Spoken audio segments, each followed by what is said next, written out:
So hey everyone and welcome back to episode number 2 of What She Reads. ഞാനാണെങ്കിൽ നല്ലൊരു thriller fan girl ആണ്. Movies ആണെങ്കിലും books ആണെങ്കിലും ഒക്കെ ത്രില്ലേഴ്സ് വായിക്കാനും കാണാനും ഒക്കെ എനിക്ക് ഒരുപാട് ഇഷ്ടം. ഇതിനകത്തോട് കൂടുതൽ താല്പര്യം ഉണ്ടായി തുടങ്ങിയത് ഞാൻ മാസ്റ്റേഴ്സ് പഠിക്കുന്ന സമയത്താണ്. ആ ടൈമിലെന്ന് വെച്ച് കഴിഞ്ഞാൽ നമുക്ക് അത്യാവശ്യം സ്ട്രെസ്സും പ്രൊജക്ട് വർക്ക്സും ഒക്കെ ഉള്ള സമയം. ആ ടൈമിൽ ഈ ഒരു റിയാലിറ്റീന്ന് എനിക്ക് എസ്കേപ്പ് ചെയ്യാൻ വേണം. അതോടൊപ്പം തന്നെ എനിക്കൊരു കിക്കും കിട്ടണം. എനിക്ക് ആ ഇമോഷൻസ് ഒക്കെ മറന്ന് അല്ലെങ്കിൽ ഞാൻ അത്യാവശ്യം മെന്റലി എക്സോസ്റ്റഡ് ആയിട്ടിരിക്കുന്ന സമയമാണ്. അപ്പം എനിക്ക് ഇതിൽ നിന്നൊക്കെ മാറിയിട്ട് എനിക്ക് മറ്റൊരു വേൾഡിലോട്ട് എത്തണം എന്ന് വെച്ചിട്ടാണ് ഞാൻ ത്രില്ലേഴ്സ് കൂടുതലായിട്ട് എക്സ്പ്ലോർ ചെയ്യാൻ തുടങ്ങിയത്. ആ ടൈമിൽ വായിച്ച 1-2 നോവൽസാണ് silent patient, good girls guide to murder, പിന്നെ അഗത ക്രിസ്റ്റിയുടെ നോവൽസ്, അതുപോലെ തന്നെ കോട്ടയം പുഷ്പനാഥൻ്റെ നോവൽസൊക്കെ.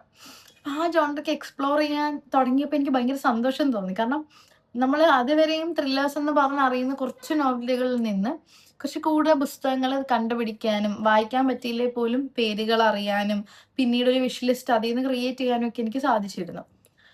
അന്ന് തൊട്ടേ ചർച്ച ചെയ്യപ്പെടുന്നു അല്ലെങ്കിൽ ആളുകൾ പുസ്തകങ്ങൾ വായിക്കുന്നു, റിവ്യൂ ചെയ്യുന്നു എന്ന് കണ്ടൊരു നോവലിനെ പറ്റിയാണ് ഞാൻ ഇന്ന് സംസാരിക്കാൻ പോകുന്നത്.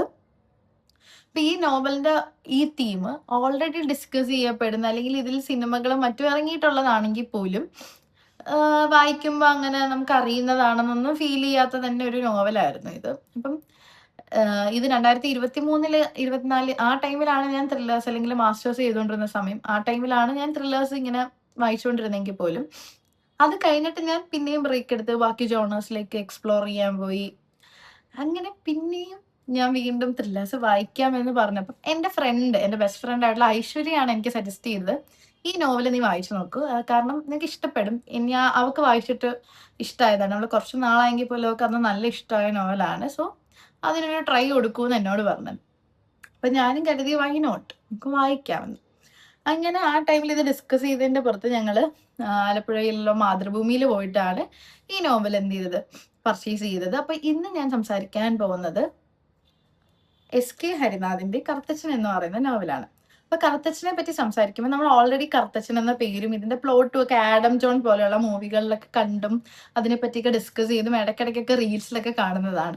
സോ മൂവി കണ്ടില്ലെങ്കിൽ പോലും റീല് കാണുമ്പോൾ ഒക്കെ നമുക്ക് എന്തായിരിക്കും അല്ലെങ്കിൽ എന്നൊരു ഐഡിയ ഒക്കെ സ്വാഭാവികമായിട്ടും ഉണ്ടായിട്ടുണ്ടായിരിക്കും. അപ്പം കറുത്തച്ഛൻ ഈ നോവലിൽ പറയുന്നത് സെയിം പ്ലോട്ടാണ്, but in a different way. അപ്പം നോവല് പറഞ്ഞു വെക്കുന്നത് അയറൻ എന്ന പെൺകുട്ടിയിലൂടെയാണ് നോവല് തുടങ്ങുന്നത്. അയറൻ എന്ന പെൺകുട്ടി മരണപ്പെടുന്നു. അപ്പം അയറിൻ എന്ന് പറയുന്നത് ഷെഫീഖ് എന്ന് പറയുന്ന ആള് അല്ലെങ്കിൽ അയാൾ വിവാഹം കഴിക്കാനിരുന്നതോ അല്ലെങ്കിൽ അയാൾ ഒരുപാട് നാൾ സ്നേഹിച്ചു വരുന്ന വ്യക്തിയാണ്. പക്ഷെ അയറിന് അതിനോടൊന്നും താല്പര്യമില്ലെങ്കിലും ഷെഫീഖിന് അയറിനെ വിവാഹം കഴിക്കണമെന്നും അയറിനോടൊപ്പം ഒരു ജീവിതം ഉണ്ടാവണം എന്നൊക്കെ ആഗ്രഹിച്ചിരുന്നു. അയറിന്റെ മരണ വാർത്ത അറിഞ്ഞപ്പോൾ ഷെഫീഖ് ഞെട്ടിപ്പോയി. കാരണം അയറിൻ ഒരിക്കലും സൂയിസൈഡ് ചെയ്യത്തില്ല. ആൻഡ് ഈ ചെറുപ്രായത്തിൽ അയറിന് അങ്ങനെ തോന്നാൻ എന്താണ് റീസൺ? താൻ കണ്ട അയറിന് അങ്ങനെയല്ല എന്ന് വിശ്വസിച്ചിരുന്ന ഷെഫീഖ് അയറിന് എന്താണ് സംഭവിച്ചു പോയത് എന്ന് തിരക്കുന്നതിലൂടെയാണ് സ്റ്റോറി സ്റ്റാർട്ട് ചെയ്യുന്നത്.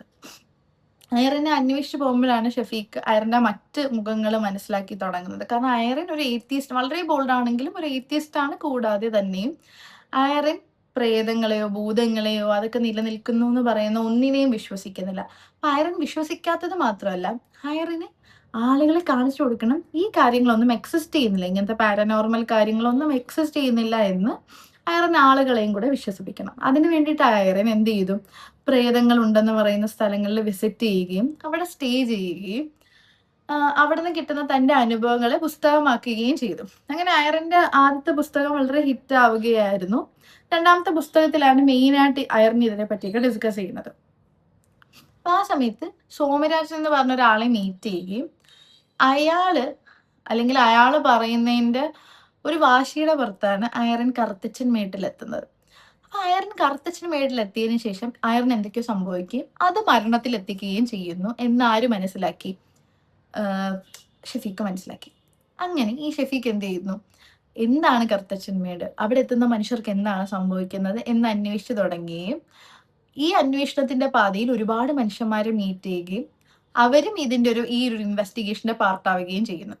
അങ്ങനെ നമ്മുടെ ഈ കഥ അല്ലെങ്കിൽ കറുത്തച്ഛൻ എന്ന് പറയുന്ന നോവല് പറയുന്നത് അയറിന്റെ മരണകാരണം കണ്ടെത്തി പോകുന്ന ഈ മനുഷ്യന്മാർക്ക് എന്താണ് സംഭവിക്കുന്നത്, കറുത്തച്ഛൻ മേട്ടിൽ എന്താണുള്ളത്, അവിടുത്തെ ആ ഉള്ള കാര്യം എങ്ങനെയാണ് മറ്റുള്ളവരുടെ ലൈഫിനെ എഫക്ട് ചെയ്യുന്നത് എന്നൊക്കെ ഉള്ളതാണ് ഈ ഒരു നോവല് പറഞ്ഞു വെക്കുന്നത്. അതിൻ്റെ അവസാനം കറുത്തച്ഛനുമായിട്ടുള്ള ഈ ശക്തിയെ എന്താണ് ഇവർ ചെയ്യുന്നത്, ഇത്രയുമാണ് ഈ നോവലിൽ പറഞ്ഞു വെക്കുന്നത്.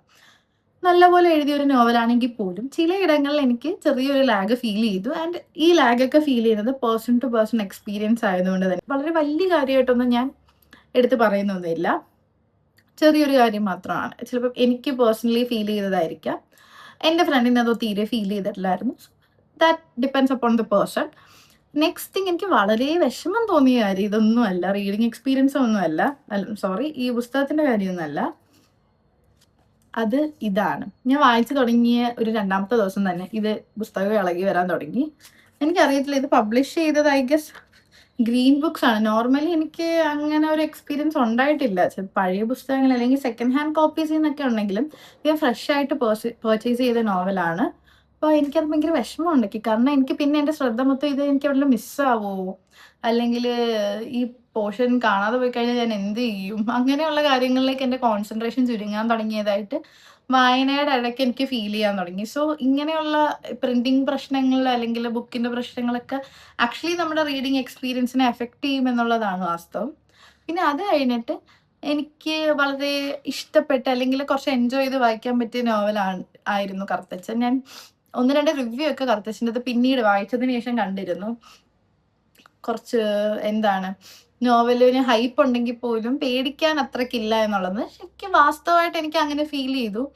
അല്ലെങ്കിൽ ആളുകൾ പറയുന്ന പോലെ ഭയങ്കര പേടിക്കാൻ ഇല്ല എന്ന്. പക്ഷെ എന്നാലും നോവലിൽ പേടിക്കാനുണ്ട്.